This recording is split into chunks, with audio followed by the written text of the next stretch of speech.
मैं राहुल गांधी के बारे में ये बहुत विश्वास के साथ कह सकता हूँ कि राहुल गांधी कभी हवा में बात नहीं करते। सहमत। राहुल गांधी उस तरह की राजनीति नहीं करते कि हवा में कोई तीर छोड़ दिया और वो बात चली गई, निकल गई।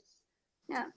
ज़रूर उनसे संपर्क में होंगे लोग और उसका एक मैं प्रमाण दे दूँ, राहुल गांधी से ना सही, ममता बनर्जी आज कल गई थी एक बीजेपी के सांसद से मिलने के लिए।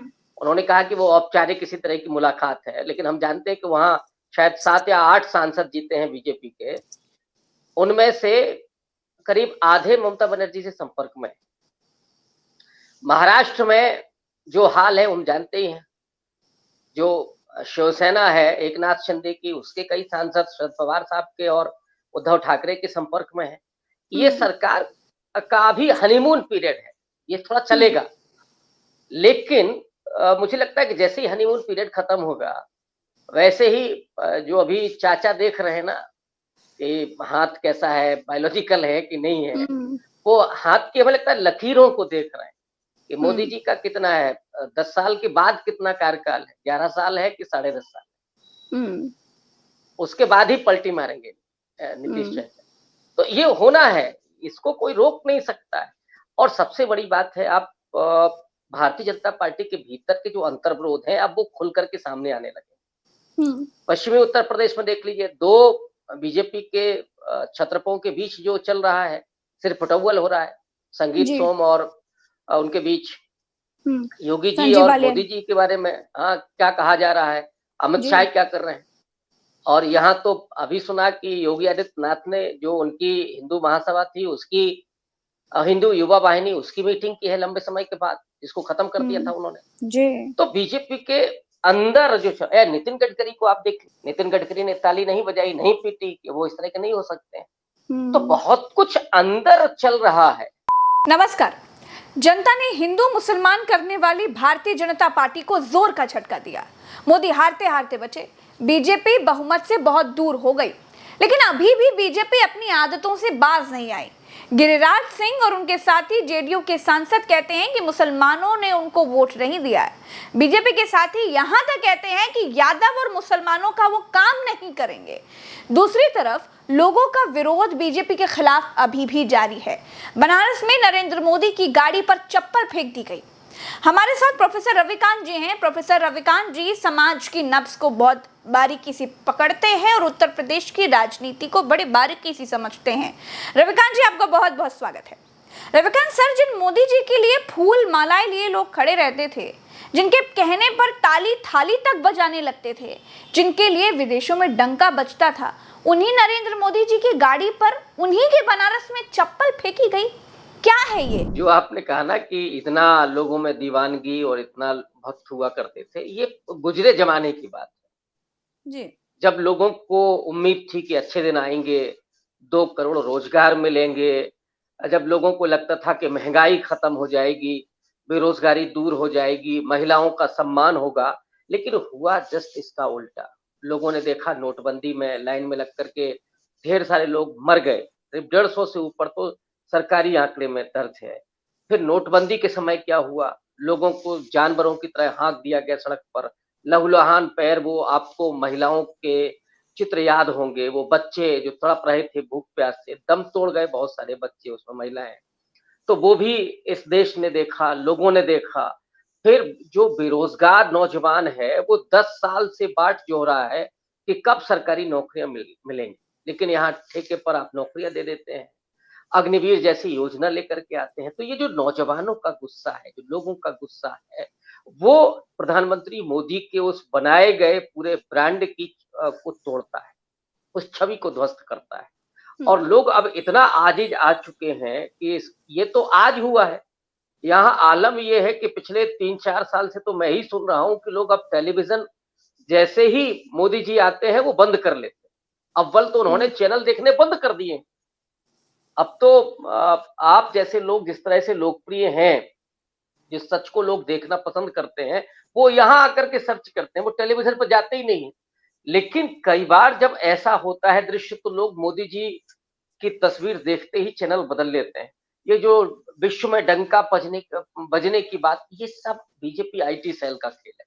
कहीं कुछ भी ऐसा नहीं है। हालात ये है कि विदेश नीति तो बुरी तरीके से चरमरा गई है। बांग्लादेश तक में चाइना घुस गया है। आप अब एक तरफ से नहीं, 7 तरफ से घिरे हैं चाइना से, तो बचे कहाँ हैं? इसलिए वो पूरा छद्म टूट चुका है और मुझे लगता है कि जो गुस्सा रहा होगा वो बेरोजगारों का रहा। सबसे ज्यादा नौजवान जो है वो जोखिम में लेकर के इस तरह का कदम उठाता है, उसे चिंता होगी अपनी कि मेरे साथ क्या होगा। अगर वो व्यक्ति देख लिया जाता तो उसके साथ क्या होता। उस पर कहिए एनएसए लगा दिया जाता, वो भले ही चप्पल फेंकी है लेकिन कहिए एनएसए लगा दिया जाता। तो ये जान करके अगर कोई कर रहा है तो आप उस दुख दर्द को समझ सकते हैं। अगर कोई संवेदनशील प्रधानमंत्री होता है, कोई नेता होता है, तो वो उसके दुख को महसूस करता है कि इसने ये जोखिम क्यों लिया। लेकिन आप जानते हैं जिस तरह का वहां फोर्स लगा हुआ था, तो सच्चाई ये है कि वहां परिंदा भी पर नहीं मार सकता। इस तरह की आप गरीबों को छिपाते हैं, लोगों को आप प्रताड़ित करते हैं, कभी अकबर नगर को आप हटा देते हैं, तो आपको तो लोगों से प्रेम नहीं है। बेसिकली आप लोगों के लिए बने नहीं, आप केवल सत्ता के लिए बने हैं। जब ऐसा कोई आता है तो फिर लोग आगे जाकर के परेशान आकर के इस तरह का कदम उठाते हैं। मैंने कहा कि ये कदम उचित नहीं है, लेकिन इस बात को भी महसूस किया जाना चाहिए कि आखिर किसी भी व्यक्ति ने इस तरह का कदम क्यों उठाया, उसकी क्या मजबूरी, क्या उसका दुख, क्या उसकी तकलीफ रही। सर, आज तक हमने नहीं सुना कि फला जाति ने हमको वोट नहीं किया और अगर वोट नहीं किया तो हम उस जाति के लिए काम नहीं करेंगे। जनता ने अभी अभी सबक सिखाया है, लेकिन रस्सी जल गई बल नहीं गया है। क्या बताने की कोशिश की जा रही है, क्या दिखाने की कोशिश की जा रही है, ये क्या है सर? देखिए प्रज्ञा जी, इनका पूरा नैरेटिव तो ध्वस्त हो गया। और जिस तरह से हिंदुत्व के बरक्स सामाजिक न्याय की राजनीति शुरू हुई है, वो राजनीति कहीं आगे ना बढ़े, इसलिए उसको काउंटर करने के लिए इस तरह की असंवैधानिक बातें की जा रही। मैं असंवैधानिक इसलिए कह रहा हूं कि भारत जैसे लोकतंत्र में जो संसदीय परंपरा है, लोग आपको चुनते हैं, बहुत सारे आपको रिजेक्ट भी करते हैं, लेकिन जब आप शपथ लेते हैं तो उसमें संविधान की और सारे लोगों के साथ न्याय करने की शपथ लेते हैं। मैं तो इस बात को मानता हूं कि जिस व्यक्ति ने ये कहा है उसकी संसद की सदस्यता तत्काल रद्द होनी चाहिए। अगर सुप्रीम कोर्ट के कानों में ये शब्द पड़े और अगर वो सोया हुआ नहीं है तो फिर ऐसे लोगों को तत्काल रूप से संसद की सदस्यता इनकी खत्म कर देनी चाहिए, ताकि ऐसे और दूसरे लोग न जबान बोल। सर, पहले तो जेडीयू के सांसद ने कहा ही कहा, उसके बाद गिरिराज सिंह ने यह बात कही कि बिल्कुल सही कहा, मेरे दिल की बात कह दी है। मतलब पहली बात तो किस माइके लाल ने ये पता लगा लिया कि हिंदू और यादवों और मुसलमानों ने वोट नहीं दिया? ये कौन सा डेटा इनके पास पहुंच गया कि यादव और मुसलमानों ने हमको वोट नहीं किया? अंदाजा लगाया। और ये तो कहीं लिखा नहीं है बाबा साहब के संविधान में कि वोट बीजेपी को ही देना है, अगर बीजेपी को वोट नहीं दोगे तो तुम पापी होगे, इंसान ही नहीं होगे, रावण की औलाद होगे। तो ये क्या सर, ये हो क्या रहा है? इतनी नफरत तो देश ने पहले कभी नहीं देखी। नहीं देखिए, ये वही है, उसी का एक्सटेंशन है जब ये कह रहे थे कि हम संविधान बदलना चाहते हैं। हाँ। संविधान में ये एक समुदाय को वैसे ही दोयम दर्जे का नागरिक बनाना चाहते हैं।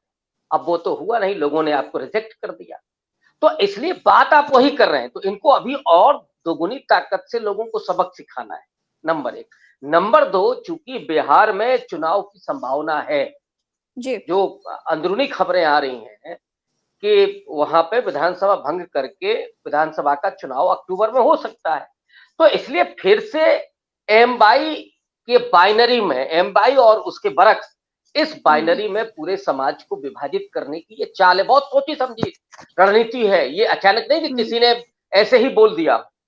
तो अगर ऐसे ही बोल दिया है तो चाहे गिरिराज सिंह हो या कोई और हो, वो पार्लियामेंट में रहने के काबिल नहीं है। और मुझे तो लगता है कि इस पे विपक्ष के किसी व्यक्ति को बाकायदा सुप्रीम कोर्ट में पीआईएल करनी चाहिए। क्या बोल कैसे सकते हैं? संविधान इसकी इजाजत कतई नहीं देता है। और अगर ऐसा होता तब तो फिर इस देश में क्या होता है? अब चले आइए 75-77 साल हो गए हैं, तब तो फिर लोग यही कहते हैं कि आपने नहीं वोट किया। तो यहाँ तो आलम यह है कि हम जानते भी हैं लेकिन आप ऐसे नहीं कर सकते, होता ही नहीं। खैर अब इनसे हम खैर उम्मीद भी नहीं कर सकते। लेकिन आपने कहा कि रणनीति होगी इसके पीछे बहुत सोची समझी, तो वो क्या इतनी ओछी सोच के पीछे क्या रणनीति हो सकती है सर, क्या फायदा मिलेगा इससे? देखिए इनकी सोच यही है, अब आप उसको ओछी कहें या गलत कहें, उनकी नजर में वही वो चाणक्य नीति होती है। अच्छा। या आप सोचिए, खुलेआम चुनाव आचार संहिता की धज्जियां उड़ाई गई, मुसलमान, मटन, मछली, मीट सब तो किया गया है। ऐसा कभी आपने सुना? और चुनाव आयोग वो कान में क्या ढाट लगा करके बैठा हुआ था या उसको देख नहीं रहा था? लेकिन कहीं कुछ हुआ? आपने सुना कि कोई कार्रवाई हुई? एक नोटिस भी जारी हुआ हो प्रधानमंत्री को? नहीं हुआ। जेपी नड्डा को दे दिया गया और उधर खड़गे साहब को दे दिया गया। तो ये दरअसल पूरे सिस्टम को हाईजैक करके चीजें हो रही हैं। और जो आपका सवाल था कि रणनीति, तो मैंने कहा ना कि बिहार में चुनाव होने की संभावना है, क्योंकि आरजेडी और तेजस्वी यादव बहुत तेजी से लोकप्रिय हो रहे हैं वहां पे, तो उनको काउंटर करने के लिए आप केवल उनको एमवाई समीकरण वाला बता दीजिए कि साहब देखिए ये इनके वोटर हैं, ध्रुवीकरण।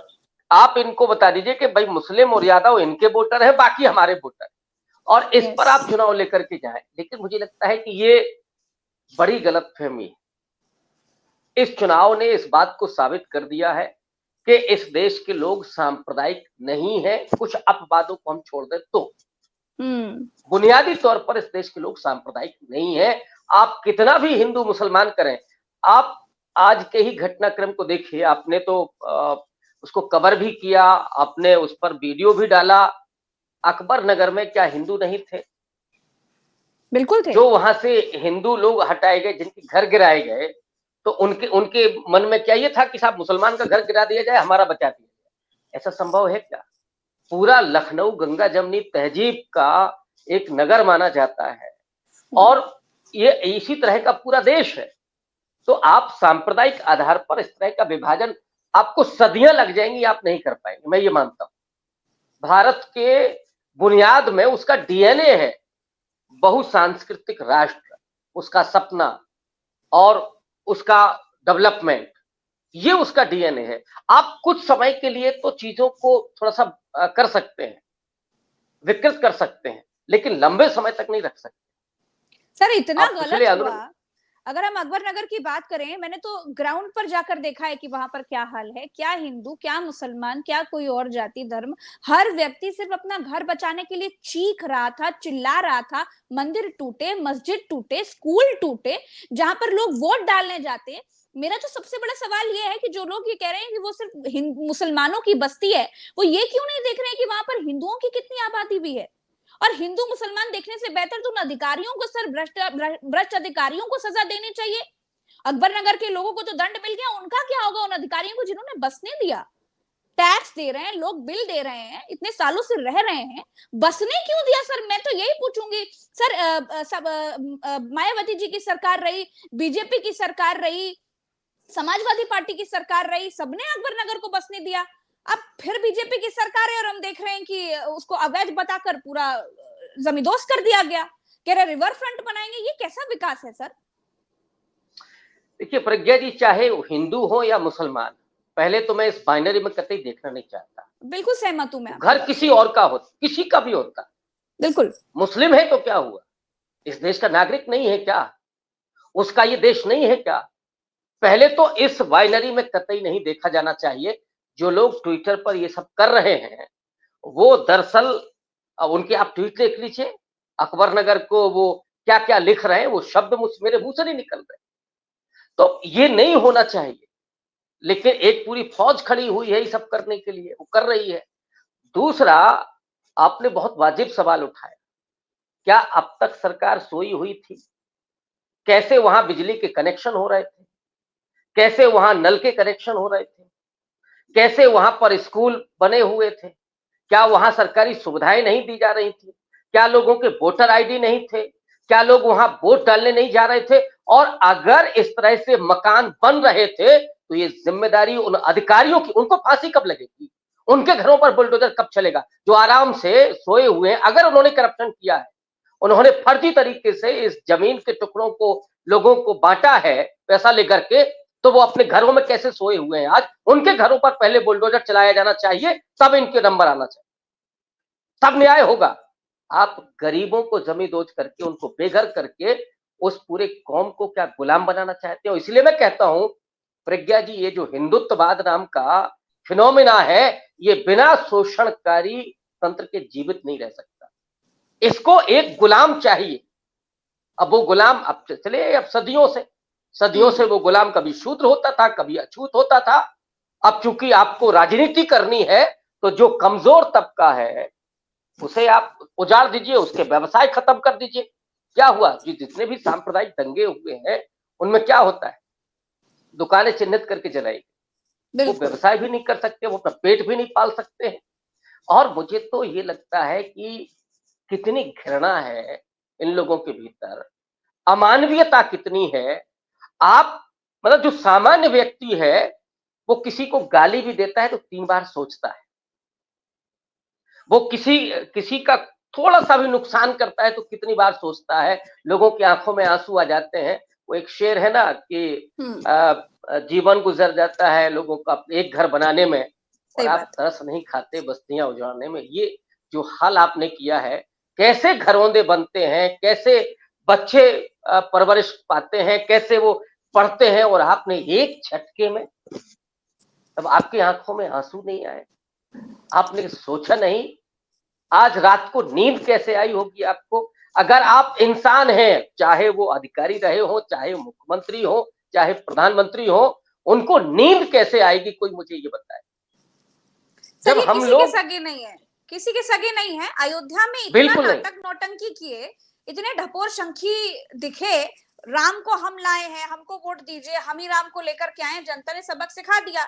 उसके बाद जब ये हार गए अयोध्या में, इनका घमंड जब तोड़ दिया अयोध्या के लोगों ने, तो ये उनको मंथरा की औलादे कहने लगे, रावण के सपोर्टर कहने लगे। ये तो किसी की नहीं है सर, अयोध्या के सनातनियों को गाली मिल रही है। अयोध्या के लोग कितनी गंदी गंदी गालियां खा रहे हैं सोशल मीडिया, इन्हीं के आईटी सेल के लोग गालियां दे रहे हैं, तो किसी की नहीं है सर। बिल्कुल आपने ठीक कहा। यहाँ आज ये अकबर नगर उजाड़ रहे हैं, पूरा अयोध्या के बासिंदों को उजाड़ दिया इन्होंने, लोगों के घर तोड़ दिए गए, लोगों के दुकानें तोड़ दी। और वो इसलिए नहीं आया क्योंकि वो अधिकांश मुसलमान नहीं थे, उसका नाम अकबर नगर नहीं था, उससे आप लोगों के भीतर घृणा नहीं पैदा कर पाएंगे। मकान तो वहां भी टूटे हैं लोगों के, और वहां ज्यादा हिंदुओं के मकान थे। लोगों ने उस पर रिपोर्टिंग की, तो आप उसको किसी और वजह से, क्योंकि वो मंथरा की औलाद हो गए, वो रावण के, क्योंकि वो हिंदू है तो वो मंथरा की औलाद हो। ये जो लोग हैं, आपने बिल्कुल ठीक कहा कि ये किसी के नहीं। वहां एक दुकान 80-90 लाख रुपए में, और वो किसके मालिक, उसका कौन है? कोई गुजराती है। अयोध्या में तो साइकिल स्टैंड का ठेका भी गुजराती के पास है। अभी शायद मैंने सुना है कि बनारस में तुलसी घाट टूटने जा रहा है, अगर सूचना सही है तो वो कौन हो? इसलिए ये किसी के सगे नहीं है। जो लोग अभी जश्न मना रहे हैं कि साहब ये अकबर नगर है, टूट गया, बहुत अच्छा हुआ, नंबर इनका भी आएगा। वो ये भूल गए, इनकी औलादों को एजुकेशन नहीं मिलेगी, नौकरियां नहीं मिलेंगी, महंगाई नहीं इनकी कम होगी। इन्हें केवल इसी पर खुश होना है कि वो फला समाज का है, फला समुदाय का है, इसलिए हम खुश हो लेंगे। इस देश के लोगों को ये समझना होगा, ये जो सत्ता जिस तरह की अहंकारी है, निर्मम है, क्रूर है, इसकी जगह पर देश के लोगों की जिम्मेदारी। लेकिन ये समझ क्यों नहीं रहे हैं? अभी मैं वही कह रही हूँ, अभी सबक सिखाया। अभी गिरिराज सिंह के इस तरीके के बयान आ रहे हैं, इनके साथी जेडीयू के सांसद इस तरह के बयान दे रहे हैं। हम देख रहे हैं अकबर नगर में एक प्रोपेगेंडा बनाया जा रहा है कि वो मुस्लिम बस्ती है, अवैध निर्माण था, ताकि लोगों के दिमाग में एक ये महत्वपूर्ण बात जाए ना कि घर कितनी मुश्किल से बनता है, वहां पर हिंदू लोग भी है, मुसलमान भी है, हर जाति के लोग रहते हैं। तो ये अभी भी हिंदू मुसलमान से बाज नहीं आ रहे, और लग रहा है कि अभी विधानसभा चुनाव सर बहुत करीब है, और लग रहा है कि फिर सर चढ़कर बोलेगा हिंदू मुसलमान। जनता ने सबक सिखा दिया कि अब हिंदू मुसलमान से काम नहीं चलेगा, लेकिन इनको समझ में नहीं आ रहा है सर, क्या कारण है इनके पास कुछ है नहीं, एक्चुअली रचनात्मक कुछ नहीं है इनके पास। लोगों को डेवलपमेंट देने का, नौकरी देने का, उनके जीवन को बेहतर बनाने का कोई सपना नहीं है, कोई संकल्प नहीं है, कोई योजना नहीं है। ऐसे लोग क्या करेंगे? विध्वंस पर ही राजनीति कर रहे हैं। इसी तरह से विभाजन पर ही राजनीति कर रहे हैं। देखिए, विभाजन तो दुनिया के किसी भी देश में होता है, लोकतंत्र में, लेकिन विभाजन किस आधार पर होता है? अब डेवलपमेंट के आधार पर बताइए ना साहब, कि जो विपक्ष है उत्तर प्रदेश में या देश में जो विपक्ष है, हम उससे बेहतर काम कर रहे हैं। बराक ओबामा ने भी तो विभाजन किया था। लोकतंत्र में विभाजन कोई बुरी बात नहीं है, लेकिन आपका आधार क्या है? yes. आपका आधार हिंदू मुसलमान है या डेवलपमेंट? मैं तो कह रहा हूं कि आप बहुत अच्छा कोई और, भाई इसी जगह पे आपको जो ये खड़ा कर रहे हैं आप, रिवर फ्रंट, थोड़ा और आगे पीछे करके आप कर दिए होते। अखिलेश यादव ने किया ना, बड़ी तारीफ होती है उनकी। अखिलेश यादव ने भी तो रिवर फ्रंट बनाया था, लेकिन किसी का घर उजाड़ के नहीं। आप कहीं और भी कर सकते थे। एक भी आपने शहर नहीं बसाया, मायावती ने बसाया था ना। कांग्रेस पार्टी के जमाने में चंडीगढ़ भी बना था, और भी 2-3 बड़े बने थे। अभी जैसे अमरावती डेवलप हो रहा है, आप कर सकते हैं। अगर आपको पर्यटन के लिए ही करना है तो लखनऊ के आसपास बाराबंकी, उन्नाव, यहाँ पे आप डेवलप कर सकते हैं। किसी का घर भी नहीं उजड़ेगा और आप वो भी कर सकते हैं। लेकिन इनके दिमाग में ये है ही नहीं, इनके दिमाग में सर्जना है ही नहीं। ये बनाना नहीं जानते हैं, ये सिर्फ तोड़ना जानते हैं, और उसी के आधार पर ये राजनीति अदृश्य स्मार्ट सिटी बनाना चाहते हैं, अदृश्य जो दिखती नहीं है। वो स्मार्ट सिटी तो बोर्ड लगे हुए हैं जगह जगह, वो स्मार्ट सिटी के नाम पर कुछ भी नहीं है। तो ये सारा कुछ जो विश्व गुरु है, जैसे सारी दुनिया में चल रहा है ना, कि वो नरेंद्र मोदी महामानव है, और देखिए सारे लोग, मैं तो आज एक वीडियो देख रहा था कि सब दुनिया नमस्ते कर रही है। गजब हाल है इनका। ये नीतीश कुमार तो उनका हाथ पकड़कर देखने की कोशिश कर रहे हैं वो बायोलॉजिकल है भी या नहीं। आज नीतीश कुमार ने उनको धो भी दिया वहीं। नालंदा विश्वविद्यालय की नींव किस समय रखी गई थी, यूपीए सरकार ने कितना फंड दिया, ये सारा कुछ बोला नीतीश कुमार ने, और मोदी जी टुकुर टुकुर देख रहे थे। तो नीतीश कुमार तो धीरे से लगा रहे हैं। अच्छा, राहुल गांधी ने भी ये बात कह दी है सर कि मोदी सरकार अल्पमत में है और उनके कई लोग हमारे संपर्क में हैं। तो अगर एनडीए के साथ ही सांसद कांग्रेस के संपर्क में है तो ये तो लग रहा है कि खेल बहुत जल्द कुछ बहुत बड़ा होने जा रहा है। हालांकि कांग्रेस ने कहा है कि हम पीछे से सपोर्ट करेंगे। ऐसे में ये बयान राहुल गांधी का बहुत कुछ कह रहा है, आपको क्या लगता है? देखिए प्रज्ञा जी, मैं राहुल गांधी के बारे में ये बहुत विश्वास के साथ कह सकता हूं कि राहुल गांधी कभी हवा में बात नहीं करते। सहमत। राहुल गांधी उस तरह की राजनीति नहीं करते कि हवा में कोई तीर छोड़ दिया और वो बात चली गई, निकल गई। जरूर उनसे संपर्क में होंगे लोग, और इसका एक मैं प्रमाण दे दूं, राहुल गांधी से ना सही, ममता बनर्जी आज कल गई थी एक बीजेपी के सांसद से मिलने के लिए। उन्होंने कहा कि वो औपचारिक किसी तरह की मुलाकात है, लेकिन हम जानते हैं कि वहां शायद 7 या 8 सांसद जीते हैं बीजेपी के, उनमें से करीब आधे ममता बनर्जी से संपर्क में। महाराष्ट्र में जो हाल है हम जानते ही हैं, जो शिवसेना है एकनाथ शिंदे की, उसके कई सांसद शरद पवार साहब के और उद्धव ठाकरे के संपर्क में है। ये सरकार का भी हनीमून पीरियड है, ये थोड़ा चलेगा, लेकिन मुझे लगता है कि जैसे ही हनीमून पीरियड खत्म होगा, वैसे ही जो अभी चाचा देख रहे हैं ना कि हाथ कैसा है, बायोलॉजिकल है कि नहीं है, वो हाथ की हमें लगता है लकीरों को देख रहे हैं कि मोदी जी का कितना है, 10 साल के बाद कितना कार्यकाल है, 11 साल है कि 10.5 साल, उसके बाद ही पलटी मारेंगे नीतीश चाचा। तो ये होना है, इसको कोई रोक नहीं सकता है। और सबसे बड़ी बात है, आप भारतीय जनता पार्टी के भीतर के जो अंतर्विरोध हैं अब वो खुल करके सामने आने लगे। पश्चिमी उत्तर प्रदेश में देख लीजिए, 2 बीजेपी के छत्रपों के बीच जो चल रहा है, सिर्फ फटौवल हो रहा है, संगीत सोम और उनके बीच योगी जी और मोदी जी के बारे में क्या कहा जा रहा है, अमित शाह क्या कर रहे हैं। और यहाँ तो अभी सुना कि योगी आदित्यनाथ ने जो उनकी हिंदू महासभा थी उसकी हिंदू युवा वाहिनी उसकी मीटिंग की है लंबे समय के बाद, जिसको खत्म कर दिया था उन्होंने जी। तो बीजेपी के अंदर जो नितिन गडकरी को आप देख लीजिए, नितिन गडकरी ने ताली नहीं बजाई, नहीं पीटी कि वो इस तरह के नहीं हो सकते हैं। तो बहुत कुछ अंदर चल रहा है और अभी तक बीजेपी की संसदीय दल की बैठक भी तो नहीं हुई है सर। नहीं, वो होगी नहीं, वो हो गई होती तो फिर मोदी जी का कुछ खेल बिगड़ जाता है। वो इस बात को जान रहे थे कि उसमें से कोई खड़ा होता है कि साहब हम भी लीड करने के मूड में हैं, चुनाव हो जाए, हमारे समर्थन कितने हैं, आपके समर्थन कितने हैं। तो मोदी जी जान गए हैं कि बनारस किसी मुश्किल से बच पाई है, और कैसे बची है वो आप पत्रकार हैं, आप लोग बेहतर जानते हैं कि कैसे झुग्गी झोपड़ी वालों को कहा गया कि अगर वोट नहीं दिया तो झुग्गी झोपड़ी चली जाएगी, जो मिल रहा है वो भी खत्म हो जाएगा, ये सब कहा गया, तब तो मोदी जी चुनाव जीते हैं।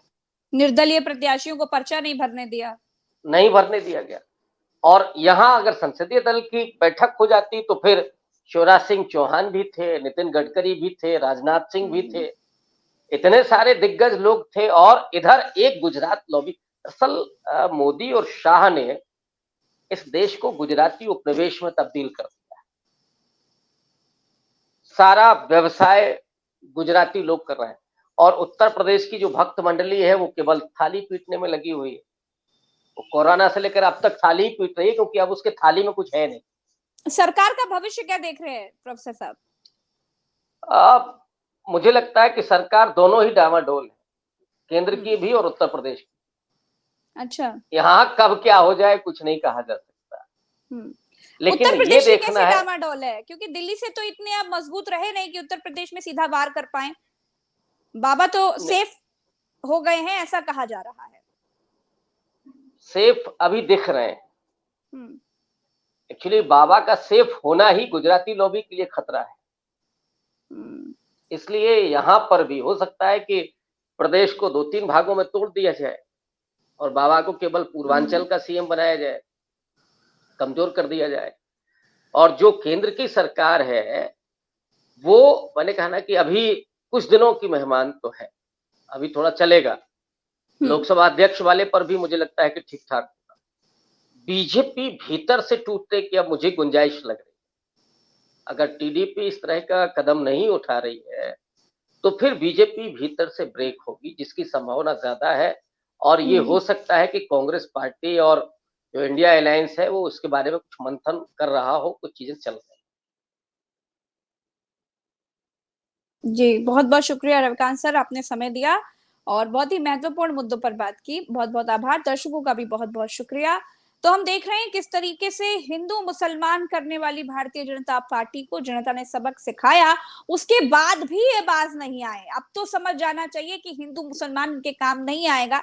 विकास की बात करो, अब क्या करने वाले हो लोगों के हित के लिए उसकी बात करो। हिंदू मुसलमान करने से कुछ नहीं होगा। लेकिन फिर भी इनके नेता ये कहते हैं, इनके साथी नेता भी ये कहते हैं कि फला जाति के लोगों ने हमको वोट नहीं दिया तो हम उनके लिए काम नहीं करेंगे। भाई ये तो इतिहास में पहली बार ऐसा सुनने को मिला है कि इस संविधान वाले देश में, लोकतंत्र वाले देश में कोई नेता ये खुलकर कह रहा हो कि मुसलमानों और यादवों ने हमको वोट नहीं दिया तो उनके लिए काम नहीं करेंगे। खैर, ये नेता है, कुछ भी कह सकते हैं।